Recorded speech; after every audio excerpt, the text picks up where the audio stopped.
Can science replace religion? Our guest today has extensively pondered this issue. Welcome to the ReachMD Book Club. I'm Dr. Leslie Lundt, Director of Foothills Psychiatry in Boise, your host, and with me today is Dr. Taner Edis. Working in diverse areas from atmospheric modeling with collaborators at Lawrence Livermore National Laboratory to the philosophy of machine intelligence, Dr. Edis is currently Associate Professor of Physics at Truman State University in Kirksville, Missouri. Fascinated by the plethora of supernatural and fringe science beliefs around him, and concerned about the rise of Islamist politics back in Turkey, Dr. Edis first got involved with skeptical inquiry into religious and paranormal claims during his graduate studies. He has since written and spoken extensively on such subjects, particularly on the topic of anti-evolutionary thought. Welcome to ReachMD, Dr. Edis. Oh, thanks for having me on. Let's jump right into the meat of this interview. Do you think science can replace religion? Well, not really. I mean, can you see scientists operating soup kitchens? I mean, or for that matter, can you see scientists rallying people around to wipe out the infidel? I mean, really, socially speaking, science and religion are just too different for any one of them to replace the other. And in fact, I think this needs a little bit more emphasis in writing about the subject. Sure, whenever, say, religion makes claims about, say, the nature of the universe, nature of reality, and so forth, we get into a realm where science may have something to say about this as well. But much of religion is really not concerned with these sort of things at all. So there's really no reason for conflict or anything, really. Are scientific advances responsible for the secularization of some parts of the world? Well, only partially, I would say, and indirectly at that. If you're talking about, say, secularized parts of the world, you probably have to start thinking of Western Europe. Organized religion has become very weak in Western Europe.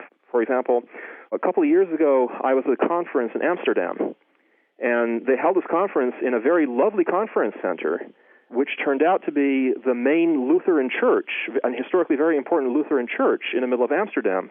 And because it couldn't support a religious congregation anymore, they had to change it into a conference center. And all over Europe, there are very nice churches and things like that. They're converted not just into conference centers, but even things like carpet warehouses. So clearly, in Western Europe, organized religion as we understand it is in a bit of a state of decline. It really isn't because everyone has turned into some kind of rationalist who depends on science to shape their view of the world. It's not because people have been influenced by, say, Richard Dawkins. The reasons are different, and there are sociologists of religion who study this sort of thing, and their answers are kind of interesting. It seems that if you want to find causes, you look at things like, well, technology. You look at, say, the bureaucratic rationalization of governments and economies, and also very much the cultural relativism that really takes hold when people with widely differing backgrounds have to work together. And all this really has a lot more to do with organized religion becoming less plausible to the daily lives of a lot of people. And sure, I mean, science has something to do with all of those aspects of modern life, but the influence, as I said, is somewhat indirect. None of us in Europe, the United States, we don't live in a scientific culture by any means. So when you do have secularization, when it happens, I don't think it's something that science can take much credit or blame for. Yet here we have in this country, in the United States, I think we're still world leaders in science, but we're also, I think most would consider us to be a very religious country. Why is it different here than, say, Western Europe? Well, actually, that's a very interesting question. It's a very interesting question, actually, because nobody fully knows the answer. This is something that people who study religion have been asking themselves for decades now, and their answers vary widely. A lot of it has to do, to a certain degree, with, well, you have to speculate. Some people think that it may have to do with the United States being an immigrant society. Some people suggest that it really is linked to the fact that many social characteristics of the United States are actually more similar to the more religious third world rather than to Europe. And the examples they give is things like, let's say, the lack of security in many of our lives, even if we're relatively wealthy. And if you go far enough, you'll even run into some people who suggest that genetics may have something to do with it, because it's the more religious segments of the population that tended to immigrate to the United States in the first place. So if religiosity has a lot to do with genetics, then that's going to carry over today as well.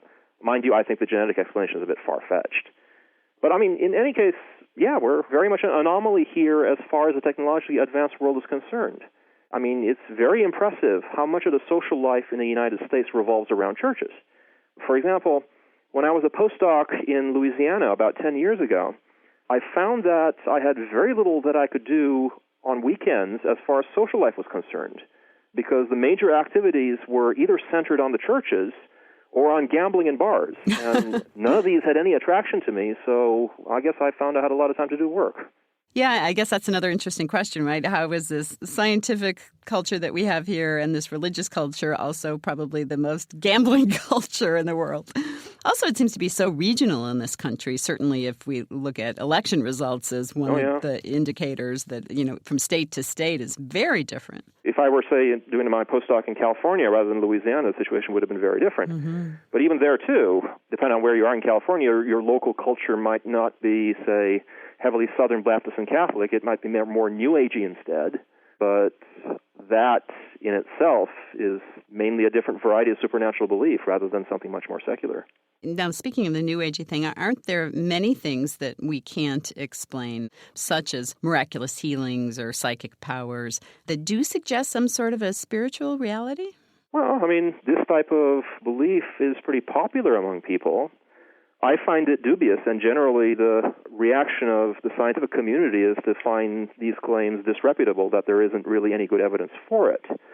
But it's definitely an important part of people's religious beliefs these days. In fact, I actually teach a course, a sort of an interdisciplinary seminar course at my university. I call it Weird Science, and it's all about these paranormal claims and other claims at the fringes of science.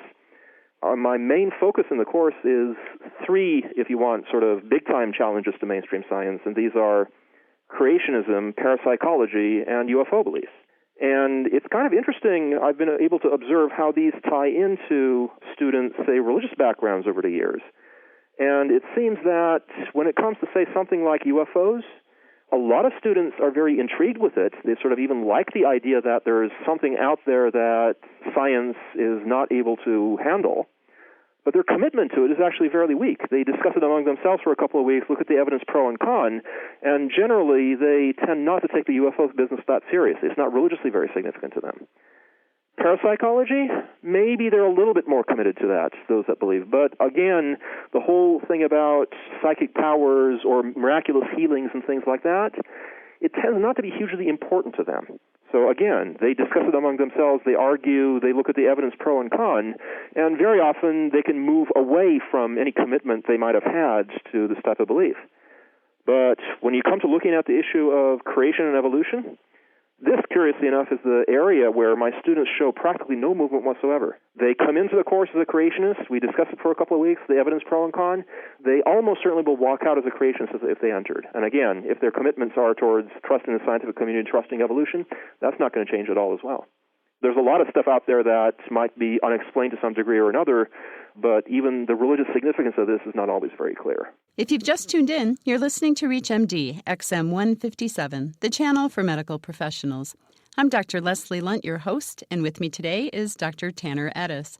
We are discussing his book, Science and Nonbelief. Don't we run the risk of overstepping the boundaries of science? So, for example, isn't the question of what caused the Big Bang more a question for metaphysics than for physics? Well, there's sort of two questions over there. One would be about the boundaries of science, and the other, I guess, about specifically the Big Bang. When it comes to the Big Bang, you presumably don't want me to start on a physics lecture over here. Please. But actually, as it turns out, today, when we're doing physical cosmology, we're at the point where we can at least ask interesting questions about explaining the Big Bang. We can't quite answer them yet because we haven't learned how to combine quantum mechanics and gravity quite yet. But certainly this is an area where maybe a generation of physics ago we might have said, hey, we're not going to go there. These days we can. So things change. And actually that's an interesting illustration, you might say, of the notion of the boundaries of science actually being fairly fuzzy.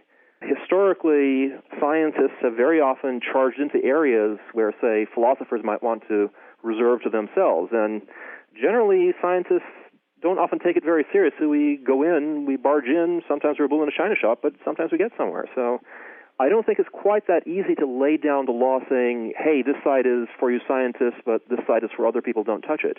You've said that science and nonbelief have a one-sided relationship. What do you mean by that? Well, that's looking at science and nonbelief as, if you like, as institutions, as communities.